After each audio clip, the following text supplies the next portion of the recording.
How long does it take to pay off a credit card if you only make the minimum payments?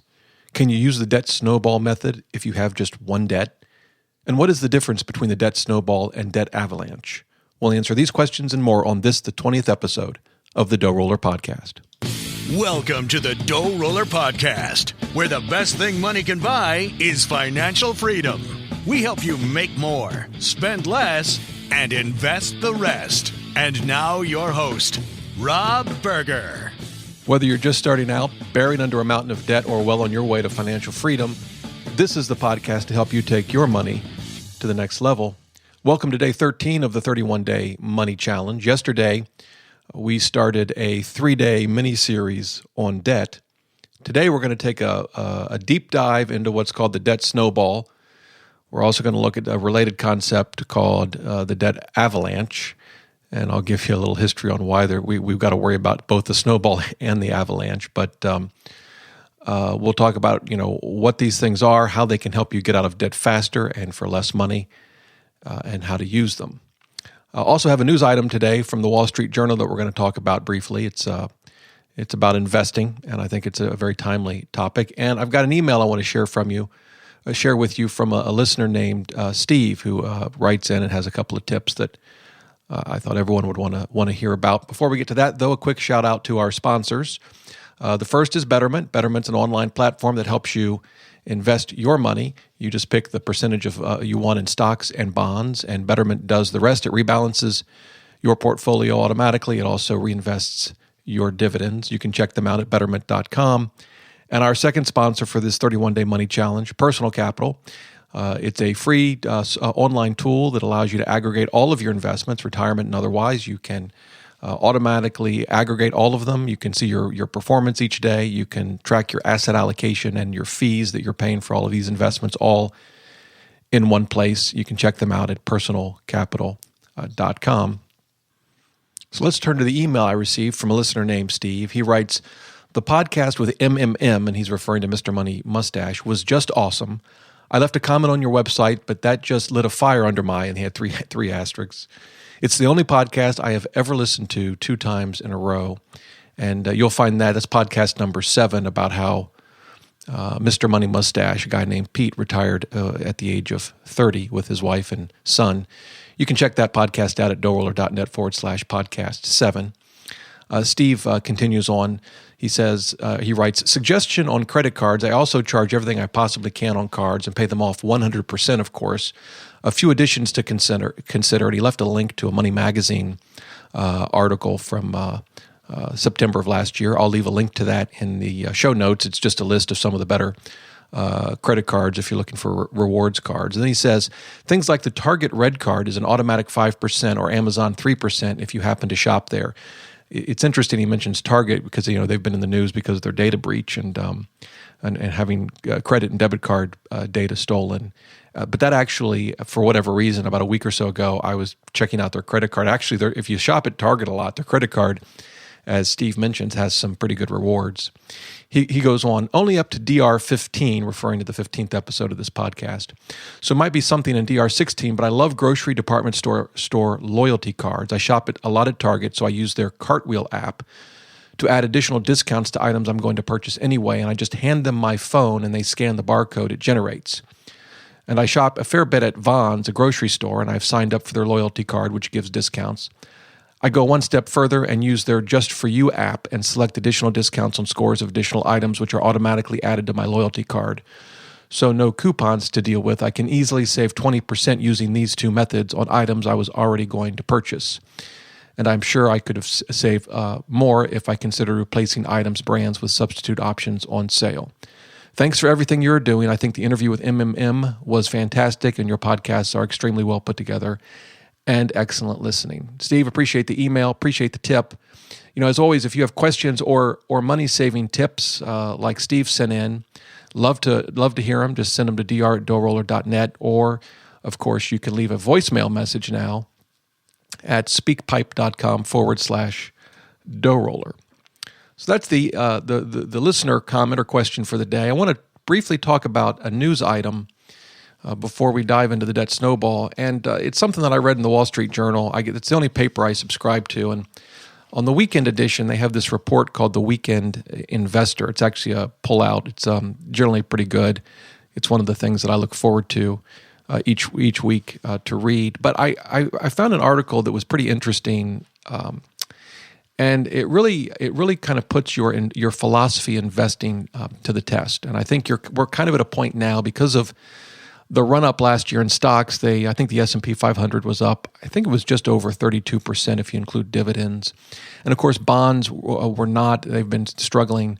And with the historic low interest rates, many think that bonds will continue to struggle for some time. So a journalist named Mark Hulbert wrote an article called Beyond Bonds, A Guide to Alternative Income Sources. And I'll leave a link to this article in the show notes.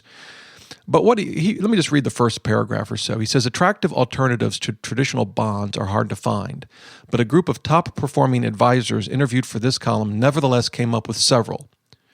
Among them, real estate investment trusts, utilities, energy firms, and business development companies.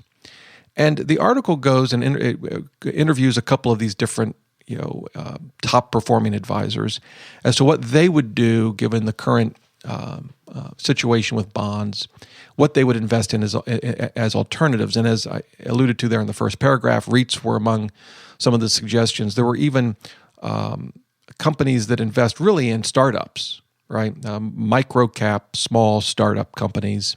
There were, of course, as mentioned there, utilities and energy firms that were suggested. And it raises an important question. So stocks have been up. You're supposed to rebalance. If you have an asset allocation plan, you have an investment plan, let's just say, for sake of discussion, it's 70% stocks and 30% bonds. And those stocks may be invested in U.S. companies, foreign companies, emerging markets. You may have some in REITs already as part of your stock allocation. But you have 70% in stocks and 30% in bonds. If you have not reallocated over the last year, you've probably got now your asset allocation is probably out of whack. You probably have more stocks now than you planned, or stock mutual funds, and fewer in bonds because stocks, again, went up so much last year and bonds did not. And so under the sort of traditional long-term buy and hold, you would want to rebalance to get your portfolio back in line with your asset allocation plan. And I can tell you that over the last week or so, that's exactly what I have done. And I understand that bonds, because of interest rates, there's a lot of concern that as rates rise, the value of existing bonds goes down, right? And that makes sense. If I hold a 2% bond, say a 10-year bond pays me 2%, and at the end of 2014, that same bond, if I were to invest in it new, would pay me 4%. Well, my 2% bond that I'm holding is not worth as much. If I wanted to sell it, who would want to buy it, right? Well, why would I buy your bond? I can go get a new one and earn 4%. And so if I wanted to sell it, I'd have to discount the price of that bond to make up for that difference in the interest rate. And so, bonds are expensive. The problem, though, and the thing that concerned me about this article is a couple of fold. One is the alternatives that are mentioned in this article, like REITs, like funds that invest in startups, those are not alternatives to bonds. Those are just totally different investments. Those are not bond alternatives. They have a completely different risk profile, and in fact, in terms of volatility, are much riskier than bonds, again, from a volatility perspective. So that was the first thing. But the second thing is this: it's really trying to time the market. It's the article is assuming that we know what the market's going to do over the next few months, year, or years, and we can now change our asset allocation plan because we think we're so smart and have figured this out and know where the market's going to go. And I just think that's long-term a very, very dangerous thing to do. And in fact, the article ends, I want to read you the last two paragraphs. Several top advisors also put in a good word for cash and cash alternatives, such as money market funds and certificates of deposit. That might look like a no-win solution, concedes James Stack, editor of InvestTech Research Portfolio Strategy, until you recognize that bond yields are most likely to rise and the stock market is likely to correct, in other words, go down, which in effect means cash will become more valuable over this coming year relative to both stocks and bonds. And to translate that into English, what he's saying is, keep your money in cash because a year from now, the price of bonds will be lower and the price of stocks will be lower. And so you can invest and get more for your money a year from now. In other words, absolute, unadulterated market timing. And here's the thing. If that's your plan, if that's your approach, you just need to recognize what you're doing. It's not something that I do. It's not something that I think one can do well over a lifetime of investing. And so I was a little surprised to see this kind of article in the Wall Street Journal. But, again, it's a different approach. And obviously, if you have a different view on this, leave a voicemail or shoot me an email. I'd like to hear your thoughts on this. But I can tell you, for me, I'm not changing my asset allocation plan at all. Okay, on to Debt Snowballs. So there's a lot of misconceptions about what Debt Snowball is, and I want to kind of set that straight. And for those that maybe aren't familiar with it, I want to walk through it. And so we're going to kind of do 4 things today. The first one is look at Debt Snowball. A lot of times with this whole Debt Snowball versus Debt Avalanche, people get hung up on which debt to pay first. You might have several credit cards, a car loan, school loan, and as you have extra money to put towards your debt, where should you put it? What debt should you tackle first? We're actually going to talk about that, and I'm going to give you 3 things to consider. That's at the end. But the first thing I want to do is make clear that the Debt Snowball has absolutely nothing to do with which debt you pay first. It's kind of taken on that meaning because a lot of people point to Dave Ramsey. Dave Ramsey says you should tackle the debt that's the smallest in amount first. And again, I'm going to talk about why he says that. And that's certainly one approach, but that's not the only approach for Debt Snowball. And so just to give you a flavor for all of this, we're going to take a look at an example. We're going to assume you just have one debt, a single credit card debt. You can use a Debt Snowball even if you have just one debt. So obviously there's no question about which debt you're going to tackle first. So I think the best way to approach this is with an example. And so we're going to assume, again, you have one debt, one credit card debt. We're going to assume it's got a $10,000 balance. We're going to assume that the interest rate is 12%. And we're also going to assume that at the moment, your minimum payment is $200. Now, let's talk about a minimum payment, for example, on credit cards. Minimum payments vary from one credit card to another and one credit card company to another.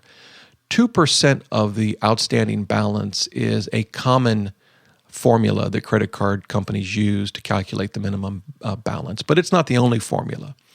But the thing to note about that is that with credit cards, as your balance goes down, your monthly minimum payment goes down. However they calculate it, whether it's 2% of your balance, 1.5% of your balance, whatever the formula, as you pay off your credit card and the balance slowly goes down, your minimum payment goes down. So with this $10,000 credit card debt, if you were to only make the minimum payment, it might be $200 in month 1, but it's going to slowly go down over time, maybe only $1 or $2 a month as you slowly pay off this debt. But it is going to go down. And so any idea how long it would take to pay off a $10,000 credit card that had a minimum payment of 2% of the balance and charged 12% interest? Well, I did the calculations. I actually used a free online calculator that is offered by the Federal Reserve, believe it or not. And I will leave a link to this calculator in the show notes, but it will take a whopping 25 years to pay off this debt, making only the minimum payments. And the total interest that you'll pay in that time is almost equal to the current balance. The current balance, right, $10,000. According to this calculator, you'll pay $9,394 in interest over that 25 years. Now, all right, how does the Debt Snowball factor into all of this? Well, in this one debt example, if the minimum payment is $200, and let's just assume you don't have extra money to pay on it. You can make the $200 payment, but you don't have any extra money. If you make that $200 payment, but keep making $200 payments, in other words, you don't continue to pay just the minimum amount as it goes down a little bit each month, but rather every month you pay $200. How long would it take you to pay off this debt? Well, it's 25 years if you just pay the minimum payment. If you stick with $200 a month and pay that, 6 years. Total interest paid, $3,933. It's an amazing difference. And that is, at the heart of it, the Debt Snowball. You take what you can pay now, which is presumably and hopefully at least the minimum payment for all of your debts. If it's more than that, if you have extra that you can put towards your debt, fantastic. But you take what you're paying now and you keep paying that amount until you are debt-free. That's true not only as your minimum payments go down, but it's also true as if you have more than one debt, you pay off a debt in full. And that gets us to the second point that I want to make today, and that is how you deal with multiple debts. Because, in the first example, it was just one credit card debt. For a lot of people, that's not realistic, right? You may have multiple credit card debts. You may have a car loan. You may have a school loan. And again, I'm kind of keeping mortgages out of this for today. So when you have multiple debts, it's really the exact same principle. You add up the minimum payments for all of your debt. Now, some of them, like a credit card, the minimum payment, as we mentioned, will go down as your balance goes down. That's called revolving credit. For installment loans, like a car loan or a school loan, your minimum payment won't change, assuming you have if you have a fixed rate loan. Your minimum payment won't change from month to month. Even if you pay extra, right, on a car loan or extra on a school loan, your minimum payment still stays the same. But if you add up the minimum payment on all of your debt and you make that minimum payment, even as some of your debt's minimum payments go down, like credit cards, even as you pay off loans eventually, like perhaps maybe you would retire a credit card debt first, so that whatever the minimum payment was on that card you no longer need to make, or you pay off your car loan.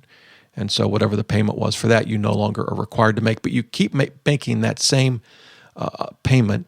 Obviously, you're now freeing up that money and you can put it to a different debt. That is the debt snowball. And again, at this point, we've not talked about where you put your extra money, which debt. We'll get to that.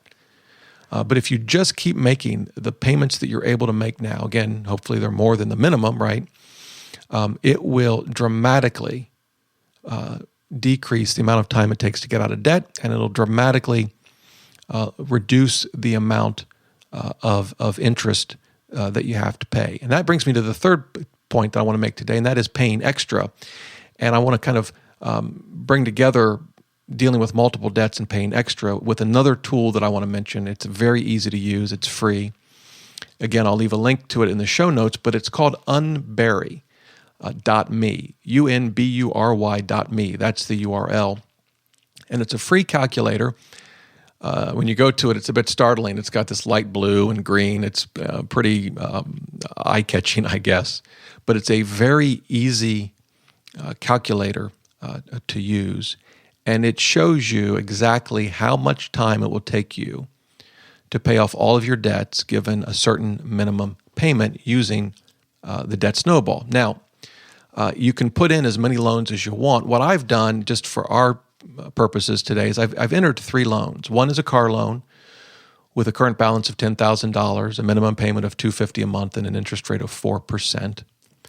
A credit card debt, $15,000 balance. I used 2%, so minimum payment of $300, and interest of 15%.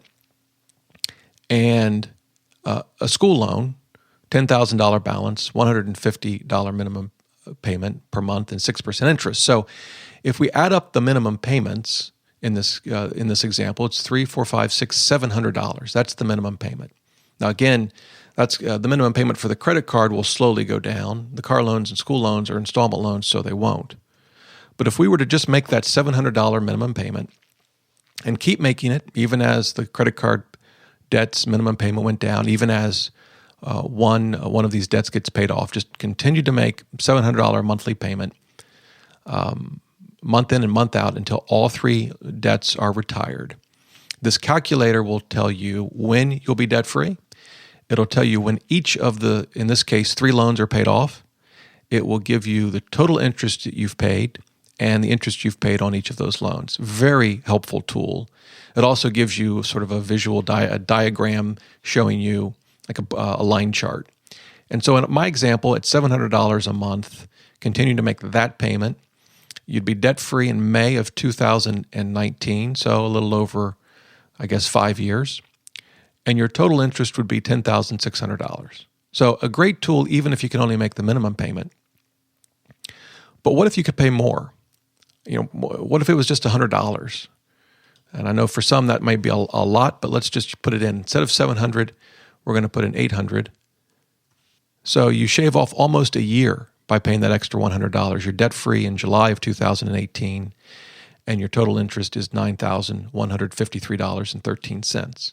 If you could really ratchet up the debt snowball and you could pay an extra $300, which would put your total monthly payment at $1,000, that shaves off another year. You're actually debt-free in June of 2017, and it decreases your interest down to $7,000.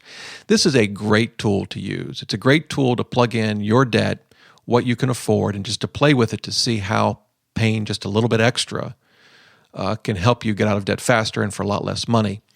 And I think it can be motivating because I think oftentimes we get into this trap where we think $50 a month or $100 a month doesn't really matter. And the fact of the matter is, over enough time, it does. Whether it's paying off debt or investing for the long term, those small, what seem to be relatively small amounts of money can have a big impact. So this is a great tool. Again, it's unbury.me. That's the URL. I know it's a little unusual. And I will leave a link to it in the show notes. Now, I want to stick with this tool for a moment as we turn to the fourth topic for today, and that's this debt snowball versus debt avalanche and which debts to tackle first. So what's going on here? So here's the deal. Although Dave Ramsey didn't come up with the debt snowball, he's sort of kind of become the champion of it, and a lot of folks associate the debt snowball with Dave Ramsey.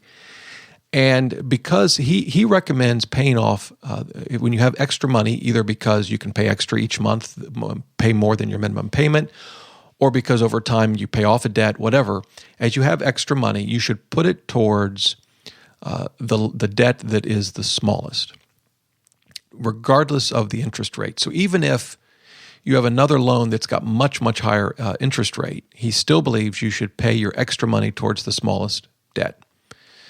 And so a lot of folks associate the debt snowball with doing just that, even though that's not really what the debt snowball is. And the debt avalanche is a term that people have come up with to kind of respond to Dave Ramsey and his version of the debt snowball. The debt avalanche says, no, that's ridiculous. Don't put your extra money towards the smallest debt.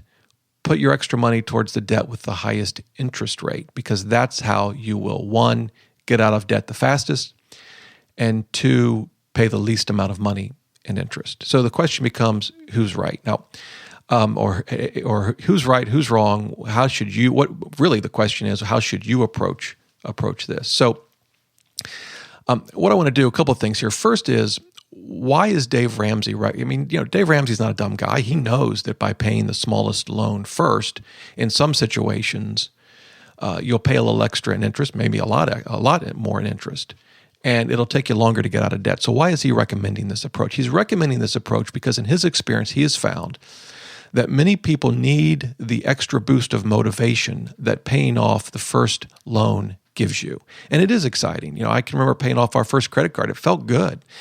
Even though we still had a long way to go to climb out of debt, it was a great feeling to have completely retired that first debt. And that's what Dave is focused on. He's sort of focused on, I guess, the psychology of money, if you will. And I don't think that's I don't think that's something to dismiss. I think our motivations are very important. We talked about goal setting during this 31-day money challenge and staying motivated. And particularly if you have a long way to go to get out of debt, staying motivated is extremely important. So I'm not dismissive at all of Dave's approach. But I do think that in figuring out what's best for you, it's important to understand what the cost will be of following Dave's approach versus putting the extra money towards the highest interest rate debt first. Now, a couple of things here. One is, if you're able to refinance all of your debt, particularly your high-interest credit card debt, to 0% cars, which is something I've mentioned in past episodes and something that I think is very important, if you get all your interest rates to relatively low amounts, then the debt snowball versus the debt avalanche, or which debt you tackle first from an interest rate perspective, really doesn't matter. And that was the situation that my wife and I found ourselves in. We had all of our credit card debt at 0%. We had a home equity line of credit, which was at about, I wanted to say 4%, and it was tax deductible. And our school loans were fairly low. So we didn't have 15% or 20% credit card debt to worry about. If you do, then the debt snowball versus the debt avalanche is going to have a significant difference. But if you can refinance all of your debt and get it down to, low to mid single digit interest rates, then, the interest rate's not going to be a driving factor. But if that's not you, as you think about this decision, you really need to just understand yourself and understand how important it is to have that motivation of paying off that first debt. And as part of that, I think you really need to understand the difference between the two approaches in terms of how long it'll take you to get out of debt and the cost. And this unbury.me tool, this calculator, will do just that because it has a tab where you can select the avalanche approach or the snowball approach. And literally you can just click one or the other and it changes all of the numbers. It's a great calculator. And so using my previous example with $1,000 monthly payment, so that's $300 more than the minimum in month one. As I mentioned, the debt snowball, you'd be debt-free by June 2017. But again, that's tackling the smallest debt first. All the extra payments are going to the smallest debt. June 2017. What if you went with the avalanche approach? That is tackling the debt with the highest interest rate. What would happen? Well, it's not a big difference. April 2017. That's a couple months, 2 months to be exact, I guess. Not a big deal. I mean, 2 months is still 2 months, but it's not, I don't think, a huge difference. However, when you look at the interest rate you save, it gets pretty big. The snowball approach, your interest, $7,050.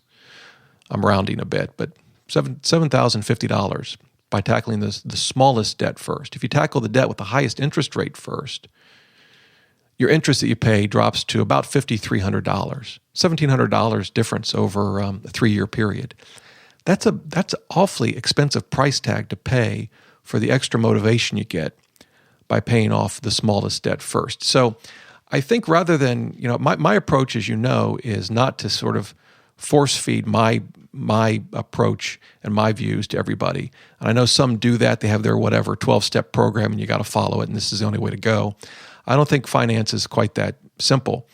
And I think it's something that you need to decide for yourself, but I think your decision needs to be informed.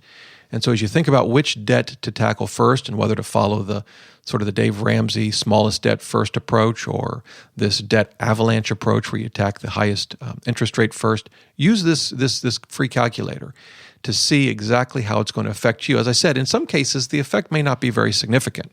And that's particularly true if you're able to refinance all your high interest rate debt down to a more reasonable interest rate. Okay, the last thing I want to mention is this, and something that rarely gets talked about. Everyone talks about, do you pay the smallest debt first or the highest interest rate first?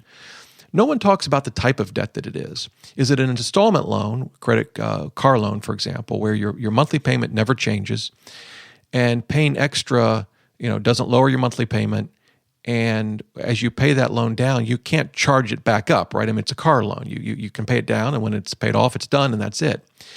As compared to a revolving credit, like a credit card or a home equity line of credit, where as you pay your debt down, you could still charge more on that against that loan, against that line, if you wanted to. Now, why does that matter? How should that affect which debt you pay off first? Well, when we were climbing out of debt, I came to learn, that if I pay off my home equity line of credit and then an emergency comes up, I have access to that available credit. I could use that home equity line of credit or a credit card for an emergency. Now, I know this is a hotly debated topic. Should you rely on a credit card as an emergency fund? Should you rely on a home equity line of credit as an emergency fund? Generally, I would say no, except that that's exactly what we did. And you say, well, why did you do that? Well, savings accounts were not paying anything. Our interest rate on our home equity line was a lot more than what we could earn in a savings account. And so we kept very little in savings. And every extra dollar we had, we put towards the home equity line of credit. And I took comfort in the fact that if I absolutely had to, I could pull money off of my home equity line of credit. Now, is that the right decision for you? I can't answer that. But it was the right decision for us. And the result was we got out of debt faster and paid a lot less in interest. So I would, as you think about what's the best for you, again, I think the interest rate for me is absolutely the most important factor. I much more lean towards the debt avalanche approach than the debt snowball approach, but I was able to, the extra motivation. It was great to pay off that first debt, but I was going to get out of debt regardless. I was highly motivated. So I think the interest rate, for me anyway, was the most important factor. I do think for some, getting the extra motivation of paying off a debt quickly can help. So I wouldn't discount that, but I think you need to understand the cost of that approach.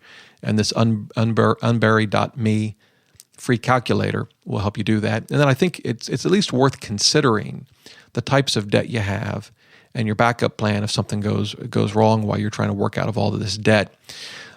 So those are the three factors that I think you ought to consider in deciding which debt to pay off first. Now, tomorrow I've got the episode that I've entitled "Which Way Is Up," and it kind of takes this which debt to pay first a topic to the next level. And that is, we're going to look at how do you deal with competing interests, where you want to save for an emergency fund, you want to pay off debt, you want to save for maybe your child's education, you want to save for retirement. Is there a certain order you should do this? Should you try to do multiple things at one time? How do you figure out where to set your priorities? That is what we're going to talk about tomorrow. Until then, you can get the show notes to this podcast at DoughRoller.net/podcast 20. You can leave me a voicemail. Just go to speakpipe.com/DoughRoller. Love to hear your comments and questions via voicemail message. You can also email me, as always. Just go to dr@DoughRoller.net. You can subscribe to this podcast. Just go to DoughRoller.net/iTunes. That will redirect you to the iTunes page where this podcast resides. Appreciate you leaving reviews of this podcast as well within iTunes. Love to hear what your thoughts are on the show and how I can make it better. If you haven't already, you can subscribe to our newsletter. Just go to DoughRoller.net/newsletter. It goes out every Saturday, packed full of resources and tips to help you make the most of your money. Until next time, remember, the best thing money can buy is financial freedom.